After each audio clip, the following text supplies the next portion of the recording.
Le taoïsme se distingue par sa profonde appréciation de la simplicité et de l'harmonie naturelle. Au cœur de cette ancienne sagesse chinoise se trouve un concept souvent négligé dans notre monde moderne frénétique, la gratitude. Mais la gratitude taoïste n'est pas simplement un sentiment passager de reconnaissance. C'est une manière fondamentale d'être et de percevoir le monde qui nous entoure.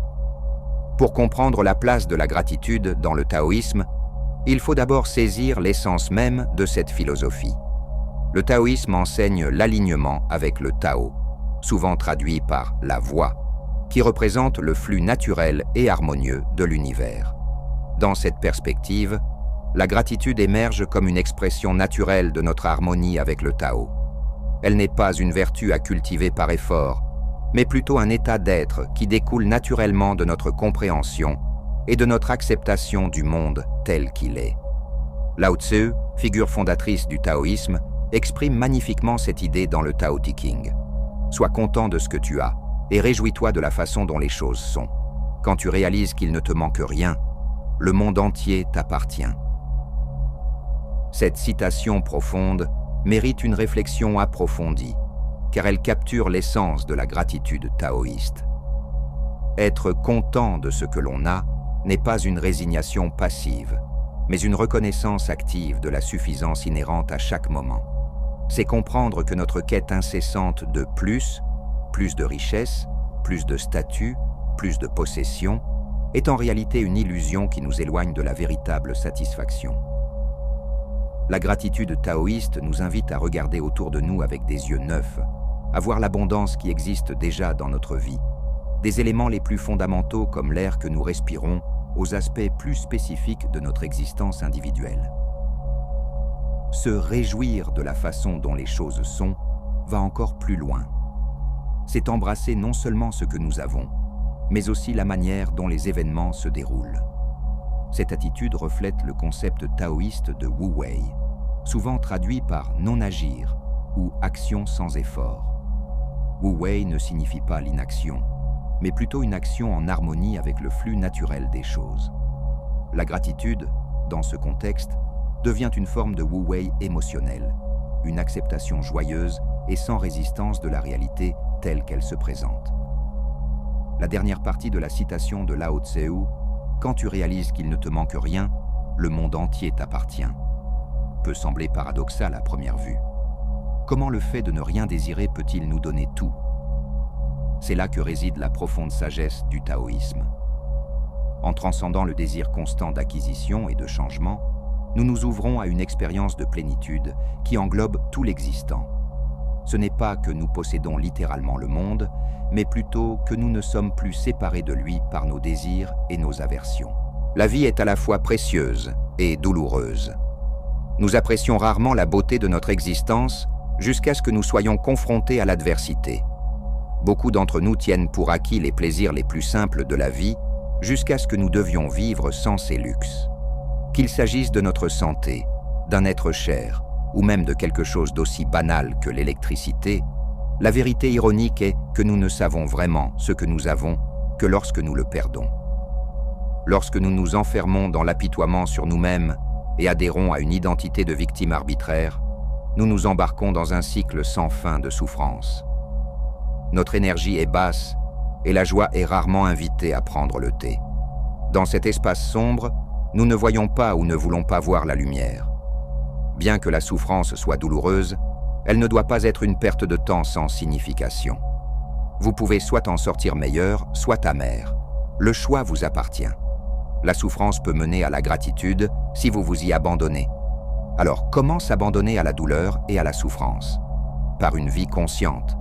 Dans la pensée taoïste, la gratitude tourne autour de l'harmonisation avec le flux naturel de l'univers, menant à la paix intérieure et au contentement.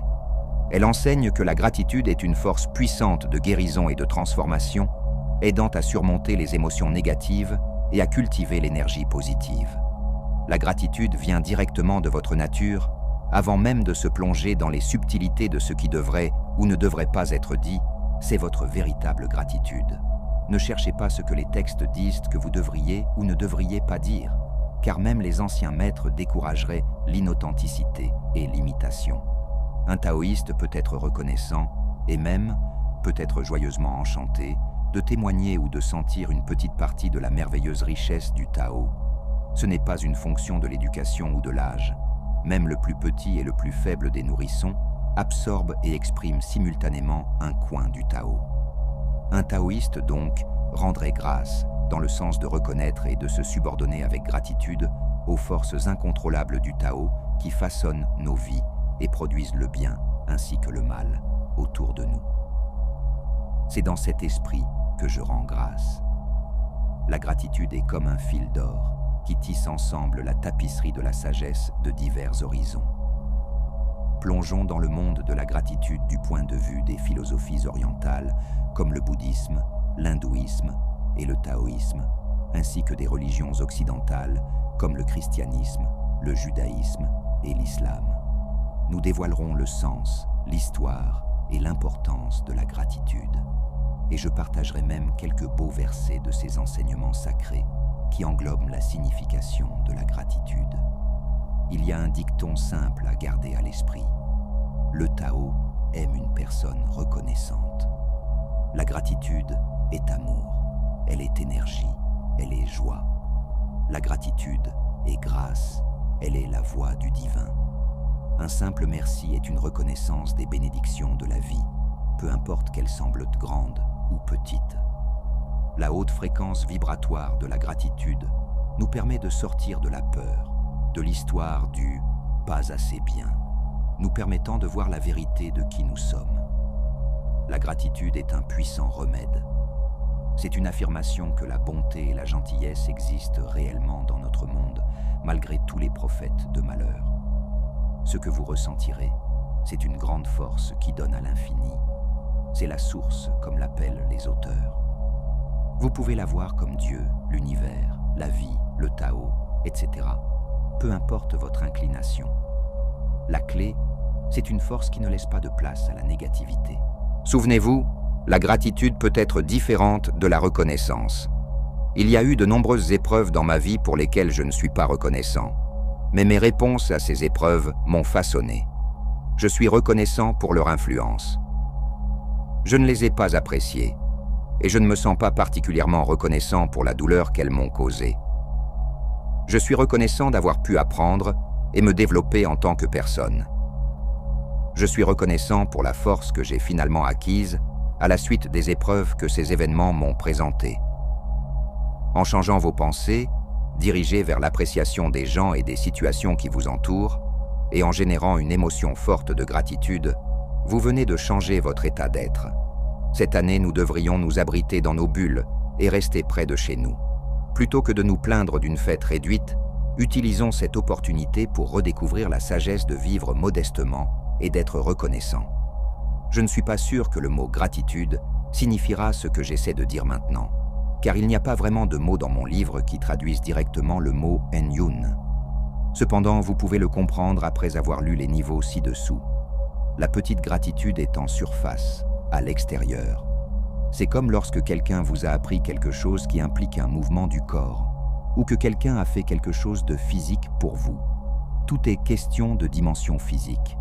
Par exemple, quelqu'un vous a ouvert la porte, ou vous a donné un siège alors que vous étiez debout, ou quelqu'un vous a appris à faire quelque chose physiquement. Quelqu'un vous a aidé dans un match de jeu en jouant pour vous. Tout cela est fait physiquement. Cette gratitude résulte en un avantage à court terme pour vous. Et la gratitude n'est que pour cette instance de bénéfice. Mais rien de plus n'en sortira. La gratitude moyenne est au niveau de l'âme, à l'intérieur du corps, ce qui signifie qu'il s'agit de pensée, de connaissance, de logique, etc. Si quelqu'un vous a appris quelque chose qui entre dans votre âme, votre cerveau, alors c'est le type dont nous parlons ici. Cela vous profite maintenant, et aussi plus tard parce que la pensée peut générer plus d'actions physiques. La façon dont vous pensez change, alors vous agirez différemment pour de nombreuses choses. Un bénéfice peut s'épanouir en plusieurs. C'est pourquoi on l'appelle gratitude moyenne. Pensez-y, vos enseignants à l'école vous ont donné une leçon et vous ont enseigné en classe. Vous avez appris et êtes devenu plus intelligent. C'est déjà de la gratitude moyenne. La grande gratitude est au niveau du cœur. Il s'agit de la vie, des sentiments et même de la direction de la vie. Comment utiliser la pleine conscience pour lâcher prise sur la souffrance et atteindre la gratitude, en étant dans le moment présent? Pour beaucoup d'entre nous, c'est plus facile à dire qu'à faire. Au lieu de cela, nous passons trop de temps à ruminer sur notre passé douloureux ou à nous inquiéter de la possibilité de souffrances futures. Nous ne pouvons pas changer le passé et n'avons aucune garantie pour l'avenir. Alors pourquoi y vivre? Vivre consciemment dans le maintenant nous permet d'être présent et d'expérimenter le passage du temps. Quelle que soit l'émotion ou la pensée que vous vivez, qu'elle soit positive ou négative, avec le temps, elle doit passer. Le moment où vous lisez ces mots vient de passer. Essayez de vous y accrocher. Vous ne pouvez pas. C'est ce qu'on entend par « cela aussi passera ». Chaque moment se déplace vers le moment suivant. Être présent dans ce moment tel qu'il se produit mène à la pleine conscience. Comment atteindre la pleine conscience? Il n'y a pas d'accomplissement définitif de la pleine conscience, surtout quand l'essence même est de vider son esprit. La pleine conscience est simplement un état d'être, sans ajouter de jugements inutiles de valeur bonne ou mauvaise. Cependant, comme cela peut être assez difficile, il est important de reconnaître et d'être conscient que l'un ne peut exister sans l'autre. Avec le bien vient le mal. De même, sans douleur, on ne comprendra pas ce qu'est le plaisir. Atteindre la gratitude, c'est apprécier cette compréhension fondamentale. C'est le Tao de la vie consciente. Beaucoup de gens, quand ils disent « Oh, comment pratiquer la gratitude ?» vous leur dites « Eh bien, vous savez, faisons un journal de gratitude ou disons des affirmations de gratitude tous les jours. » Mais ça ne marche pas. J'ai le sentiment que ça ne marchera pas à moins que nous ne traitions ces trucs d'enfants intérieurs, parce que nous pouvons passer une demi-heure par jour à écrire un journal ou à nous dire des affirmations. Mais si nous revenons ensuite au même type de discours intérieur négatif, si nous suivons la tendance de l'enfant intérieur à vouloir se protéger du futur, à vouloir critiquer, à ne jamais reconnaître où nous avons eu des succès, à ne pas vouloir se concentrer sur le spectre des choses positives, si nous gardons toujours cette mentalité comme notre système d'exploitation globale, peu importe combien de temps nous passons à écrire des choses comme « je suis si reconnaissant pour ceci, cela et autre chose », nous reviendrons toujours à la forme étroite de pensée. Cela m'étonne toujours pourquoi ils sont si fortement biaisés vers ce point de vue négatif. C'est parce qu'ils ont vécu la majeure partie de leur vie dans ce point de vue négatif. Donc, si nous pouvons corriger cela et le ramener à la réalité et avoir une bonne compréhension, une appropriation, c'est un mot taoïste, être approprié. Si vous êtes dans une situation difficile, trouvons la façon la plus efficace de sortir de cette situation. Voyons comment vous pouvez traverser cette situation. Ne vous laissez pas entraîner plus profondément en empilant plus de négativité sur vous, et c'est une pratique. L'une des meilleures façons de faire cela, je crois, est la méditation. Je ne veux pas dire que vous devez vous asseoir en tailleur pendant des heures et des heures dans une pièce sombre, mais la méditation pour moi et le taoïsme consiste à apprendre à concentrer votre esprit, à apprendre à être dans le présent, à apprendre à vivre dans la réalité, à apprendre à accepter les négatifs, mais aussi à accepter également les positifs, à partir d'un lieu de gratitude pour le fait que nous sommes ici en train de vivre cette vie fantastique. Et cette vie fantastique a des difficultés extrêmes. Vous en traversez peut-être une maintenant, mais je vous garantis que cela aussi passera, parce que ça a toujours été le cas, et vous y arriverez, et l'énergie que vous et le chi traverserez. La sagesse ancienne célèbre la gratitude et la simplicité. Les anciens sages nous enseignent à être reconnaissants pour les choses simples et à célébrer l'abondance sans extravagance. La compassion est le souhait que les autres soient libérés de la souffrance et de ses causes. Elle se fonde sur l'appréciation des sentiments d'autrui, particulièrement lorsque nous avons traversé la même épreuve. Même si nous n'avons jamais vécu ce qu'ils traversent, nous pouvons nous mettre à leur place et ressentir à quel point cela doit être terrible.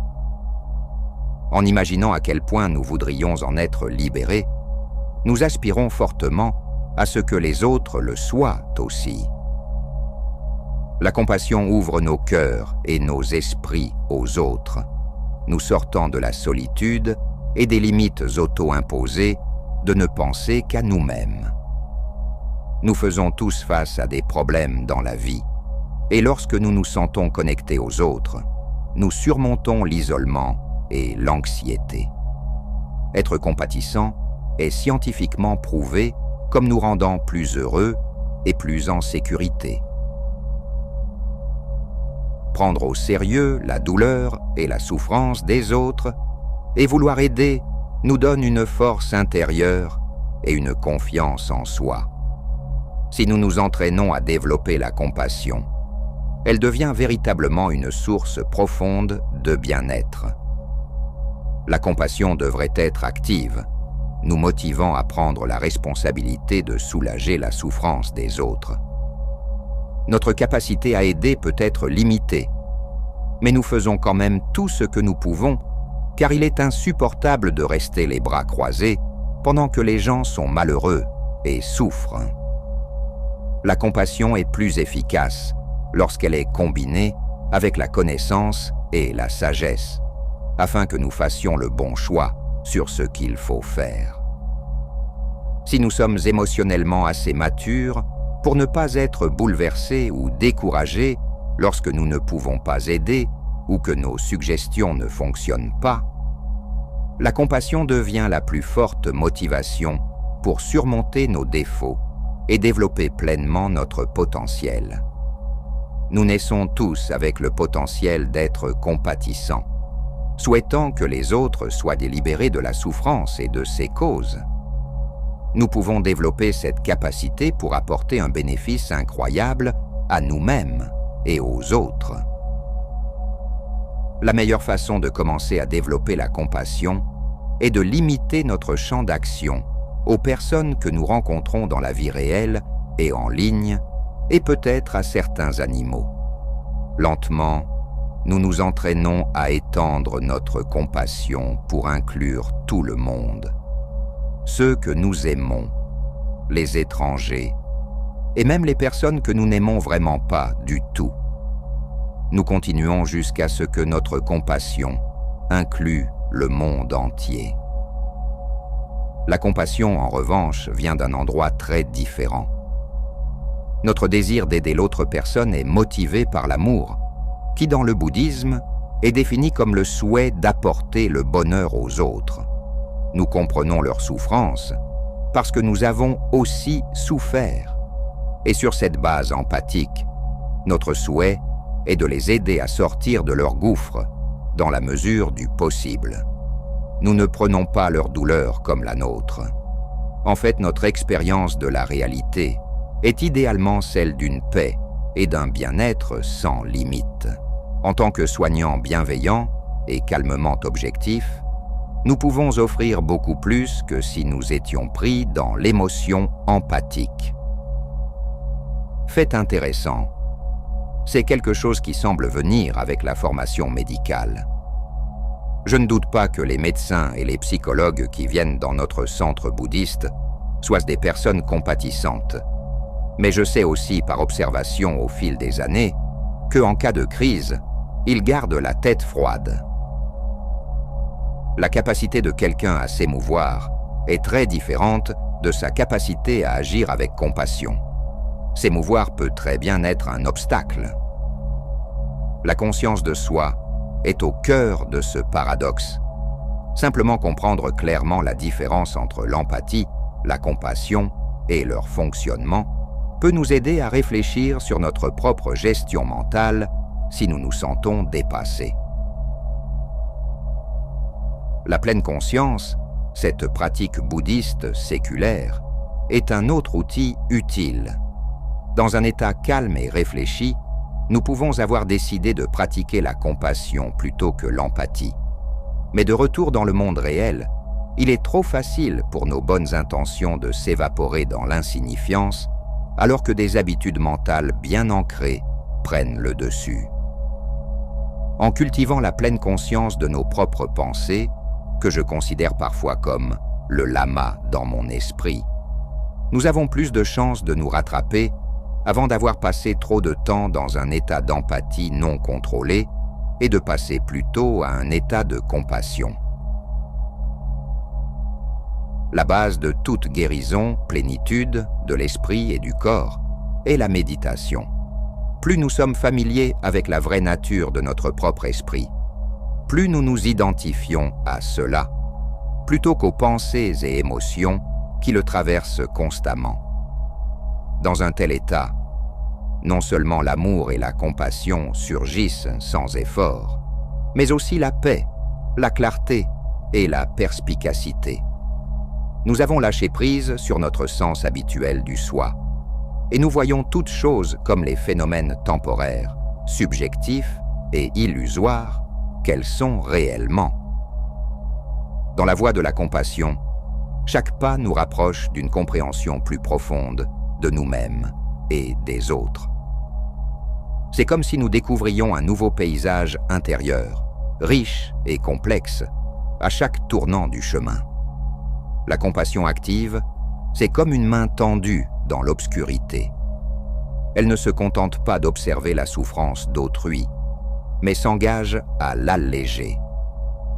Imaginez un jardinier qui ne se contenterait pas de regarder une plante flétrie, mais qui prendrait le temps de l'arroser, de la nourrir, de lui offrir le soutien dont elle a besoin pour s'épanouir à nouveau. C'est ainsi que nous pouvons agir dans nos vies quotidiennes, en étant attentifs aux besoins de ceux qui nous entourent et en offrant notre aide de manière concrète et bienveillante. Allier la compassion à la sagesse, c'est comme naviguer sur un vaste océan avec une boussole fiable. La compassion est le vent qui gonfle nos voiles, nous poussant à agir, tandis que la sagesse est notre gouvernail, nous guidant vers les actions les plus bénéfiques. Sans sagesse, nous risquons de nous perdre dans des eaux tumultueuses, malgré nos bonnes intentions. Avec elle, nous pouvons naviguer habilement, choisissant les meilleures routes pour apporter une aide véritable. Le développement progressif de la compassion ressemble à l'élargissement des cercles concentriques formés par une pierre jetée dans un étang.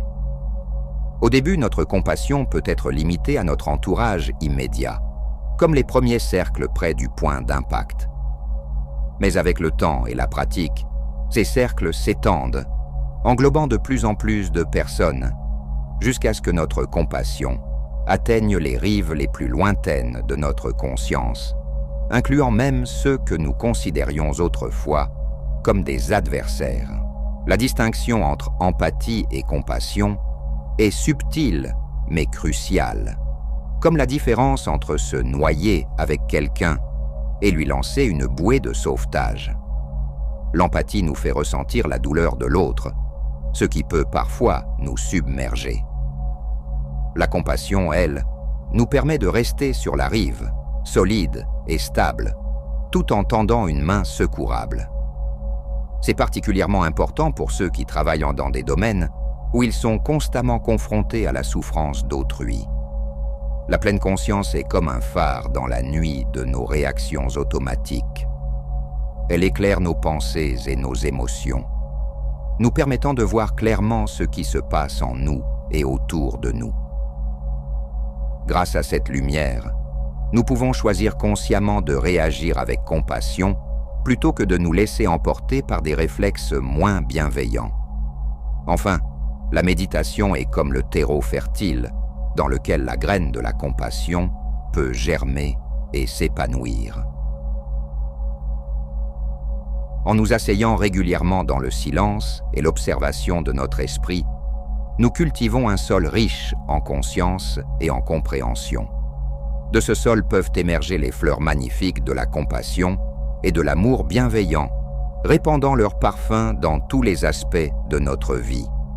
Ainsi, la pratique de la compassion est un voyage sans fin, une exploration constante de notre capacité à aimer et à prendre soin des autres. C'est un chemin qui nous transforme profondément, élargissant notre cœur et notre esprit, nous reliant plus intimement à tous les êtres et au monde qui nous entoure. Chaque acte de compassion, aussi petit soit-il, est comme une goutte d'eau pure dans l'océan de l'existence, contribuant à sa purification et à son harmonie. Le Bouddha historique, Siddhartha Gautama, a souligné que la compassion était une pierre angulaire de l'éveil.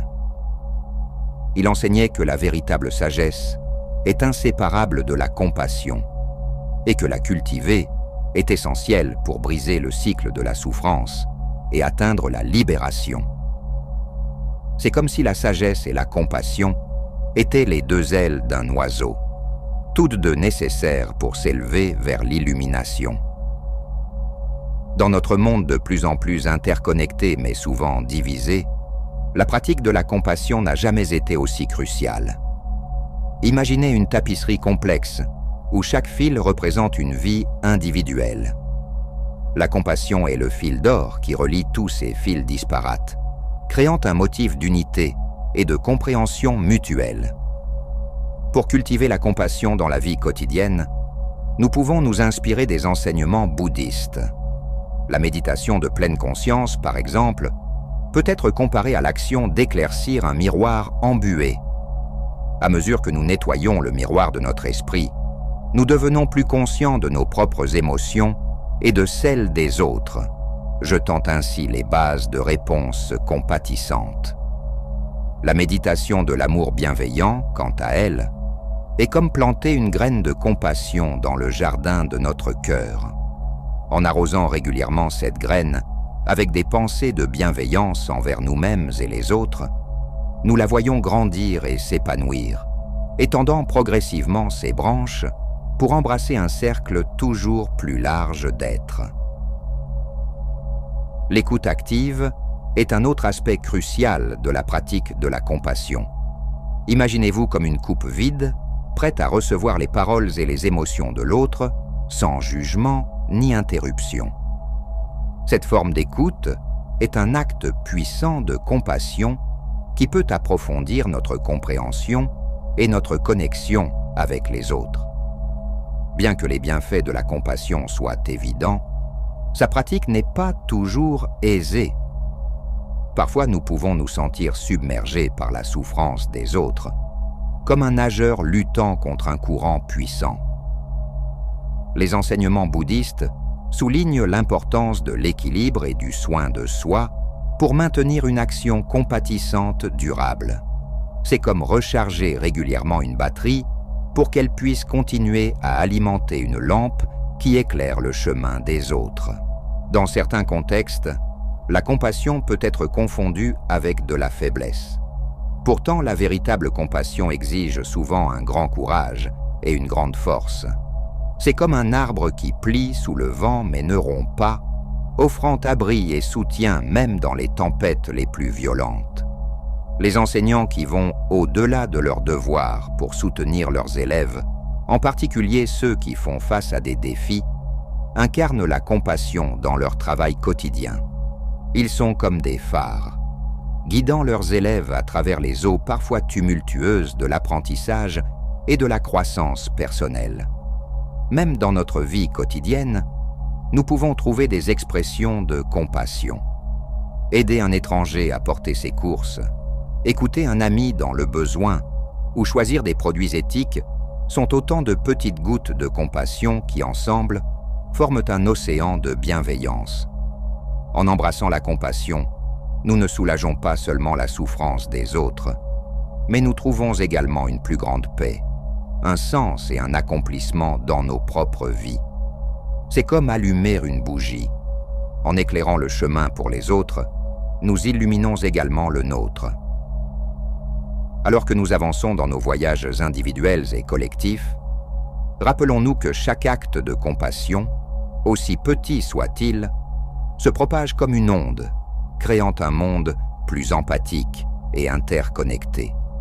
De cette manière, nous pouvons tous contribuer à réaliser la vision bouddhiste d'un monde libéré de la souffrance, une action compatissante à la fois. Le chemin de la compassion n'est pas toujours facile, mais il est profondément gratifiant. Face aux défis complexes de notre époque, des luttes personnelles aux crises mondiales, la pratique de la compassion offre un phare d'espoir et un guide pratique pour l'action. Selon les mots attribués au Bouddha, si vous allumez une lampe pour quelqu'un d'autre, elle éclairera aussi votre chemin. En embrassant la compassion, nous ne soulageons pas seulement la souffrance des autres, mais nous trouvons également une plus grande paix, un sens et un accomplissement dans nos propres vies. Alors que nous avançons dans nos parcours individuels et collectifs, rappelons-nous que chaque acte de compassion, aussi petit soit-il, se propage comme une onde, créant un monde plus empathique et interconnecté.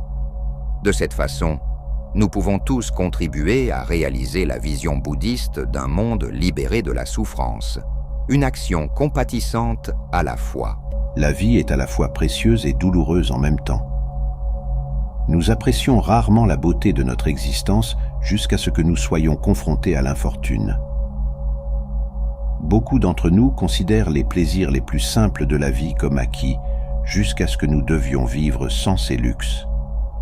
Que ce soit votre santé, un être cher, ou même quelque chose d'aussi banal que l'électricité, la vérité ironique est que nous ne savons pas vraiment ce que nous avons jusqu'à ce que nous le perdions. Lorsque nous nous enfermons dans l'auto-apitoiement et adoptons une identité de victime arbitraire, nous nous engageons dans un cycle sans fin de souffrance. Notre énergie est basse et la joie est rarement invitée à prendre le thé. Dans cet espace sombre, nous ne voyons pas la lumière.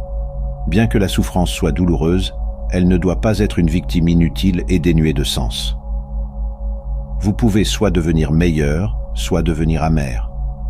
Le choix vous appartient. La souffrance peut conduire à la gratitude si vous vous y rendez. Alors, comment vous rendez-vous à la douleur et à la souffrance? Par une vie consciente. Dans la pensée taoïste, la gratitude tourne autour de l'harmonisation avec le flux naturel de l'univers, conduisant à la paix intérieure et à la satisfaction. Elle enseigne que la gratitude est une force puissante pour la guérison et la transformation, aidant à surmonter toutes les émotions négatives et à cultiver une énergie positive. La gratitude vient directement de votre nature.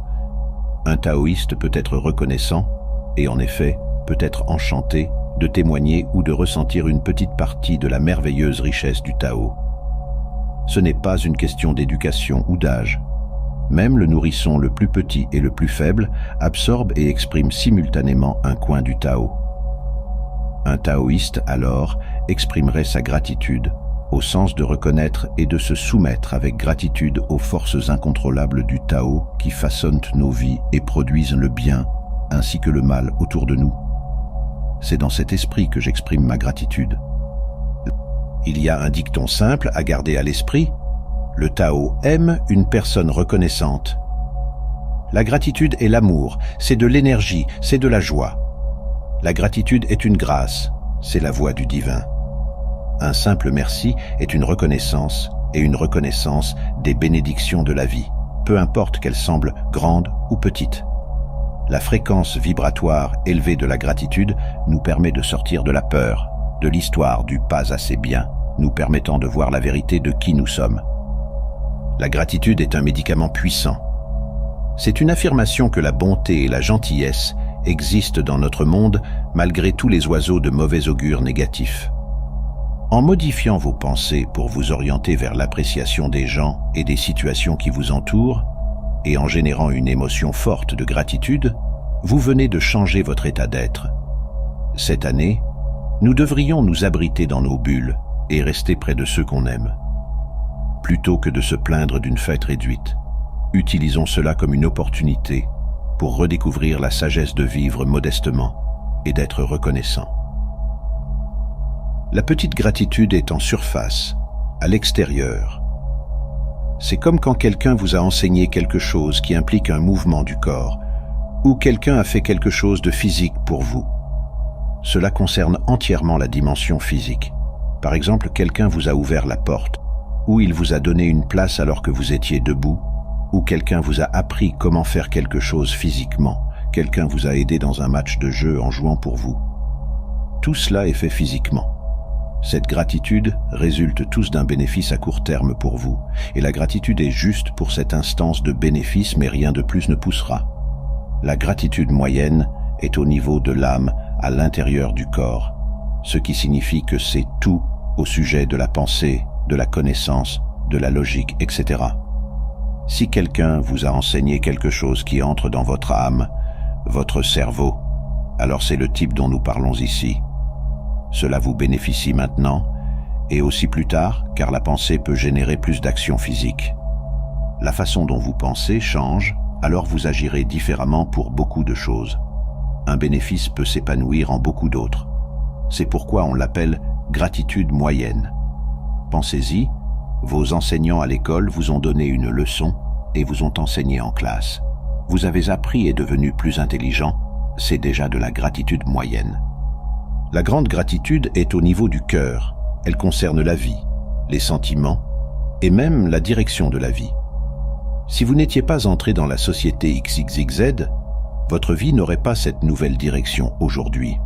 Si vous n'aviez pas été ordonné, vous n'auriez pas eu cette nouvelle direction d'être un taoïste dans votre vie. Quelqu'un a arrêté une balle pour vous avec son corps. Ils ont sauvé votre vie. Si ce n'était pas à cause d'eux, vous ne seriez même pas ici aujourd'hui. Si vous n'aviez pas reçu de l'aide de Ji-Si-Fu, l'esprit maléfique aurait pu vous noyer dans l'eau et vous tuer déjà. Toutes ces formes sont des formes de grande gratitude. Comment utilisez-vous la pleine conscience pour vous libérer de la souffrance et atteindre la gratitude? En étant dans le moment présent. Pour beaucoup d'entre nous, c'est plus facile à dire qu'à faire. Au lieu de cela, nous passons trop de temps à rumination sur notre passé douloureux ou à nous inquiéter de la possibilité de futures souffrances. Nous ne pouvons pas changer le passé et nous n'avons aucune garantie pour l'avenir. Alors, pourquoi vivre dedans? Vivre consciemment dans le maintenant nous permet d'être présent et de vivre l'écoulement du temps. Quelle que soit l'émotion ou la pensée que vous ressentez, qu'elle soit positive ou négative, avec le temps, elle doit passer. Le moment où vous lisez ces mots vient de passer. Essayez de le retenir. Vous ne pouvez pas. C'est ce que signifie « cela aussi passera ». Chaque moment se dirige vers le moment suivant. Être présent dans ce moment tel qu'il se produit conduit à la pleine conscience. Souvenez-vous de l'expression « le temps guérit ». C'est en réalité vrai. Le passage du temps entraîne l'estompage de nos expériences émotionnelles. Si vous vous sentez misérable avec des pensées douloureuses, cela passera. De même, si vous ressentez de la joie avec des pensées heureuses, cela aussi passera. Quoi que ce soit, cela doit passer. Restez simplement dans le moment présent et observez vos émotions de manière non judicieuse, plutôt que de vous laisser emporter par une pensée négative après l'autre. Plutôt que de donner plus de sens à la pensée négative qu'elle ne vaut, ou d'évaluer l'émotion avec plus de valeur qu'elle ne vaut, concentrez-vous sur le moment présent pour laisser le temps passer et commencer la guérison. Rien ne peut être statique. Tout évolue et passe. Et le temps ne peut pas être recyclé. Comment atteindre la pleine conscience? Il n'y a pas de réalisation définitive de la pleine conscience, surtout quand l'essence de celle-ci est de vider votre esprit. La pleine conscience est simplement un état d'être sans ajouter de jugements inutiles de valeur bonne ou mauvaise. Cependant, comme cela peut être plutôt difficile, il est important de reconnaître et d'être conscient qu'un ne peut pas exister sans l'autre. Avec le bien vient le mal. De même, sans douleur, on ne comprendra pas ce qu'est le plaisir. Atteindre la gratitude, c'est apprécier cette compréhension fondamentale. C'est le Tao d'une vie consciente. Parce que beaucoup de gens, quand ils disent « Oh, comment puis-je pratiquer la gratitude ?» et vous dites « Eh bien, faisons un journal de gratitude ou disons des affirmations de gratitude tous les jours, mais cela ne fonctionne pas. » J'ai un peu l'impression qu'ils ne vont pas fonctionner. À moins que nous ne traitions cette question de l'enfant intérieur, parce que nous pouvons passer une demi-heure par jour à faire un journal ou à nous dire des affirmations, mais ensuite, si nous retournons au même genre de discours intérieur négatif, si nous suivons la tendance de l'enfant intérieur à vouloir se prémunir contre l'avenir, à vouloir critiquer, à ne jamais reconnaître là où nous avons réussi, à ne pas vouloir se concentrer sur le spectre des choses positives, si nous conservons toujours cet état d'esprit comme notre système de fonctionnement dominant, peu importe le temps que nous passons à écrire des choses, je suis tellement reconnaissant pour ceci ou cela, nous allons toujours revenir à la pensée étroite. Cela m'étonne toujours pourquoi ils sont si fortement biaisés vers ce point de vue négatif. C'est parce qu'ils ont vécu la plupart de leur vie dans ce point de vue négatif. Donc si nous pouvons corriger cela et le ramener à la réalité et avoir une bonne compréhension de l'adéquation, c'est un mot taoïste, être approprié. Si vous êtes dans une situation difficile, trouvons le moyen le plus efficace. La meilleure façon de sortir de cette situation, voyons comment vous pouvez traverser cette situation.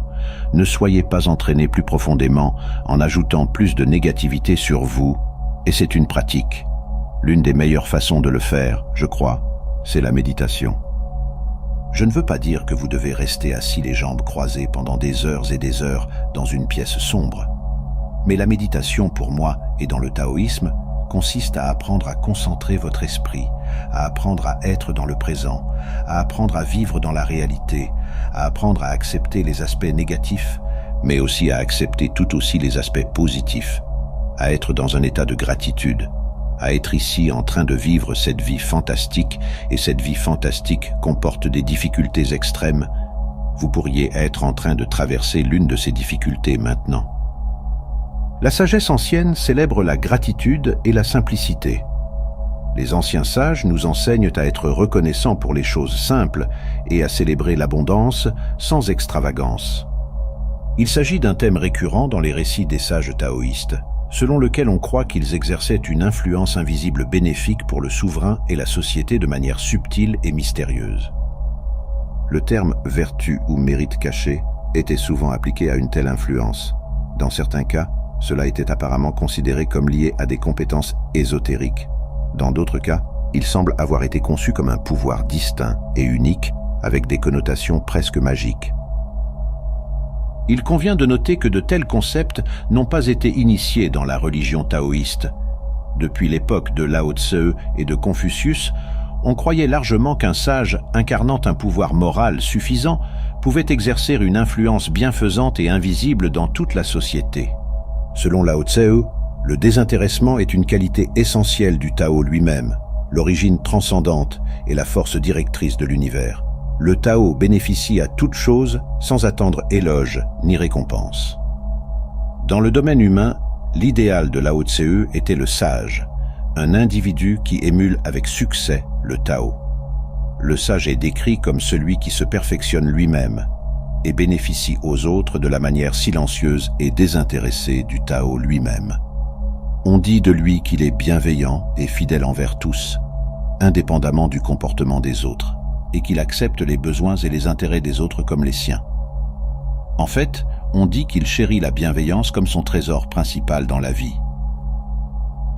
Chers amis, je tiens à prendre un moment pour vous exprimer ma gratitude pour votre soutien, vos visionnages et vos j'aime.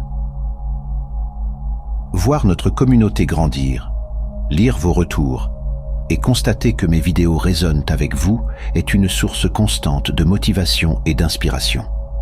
Votre soutien m'encourage à aller toujours plus loin. Si vous souhaitez aider d'autres compagnons spirituels dans leur voie vers le Tao, n'hésitez pas à me soutenir sur Tipeee. À bientôt pour de nouvelles vidéos.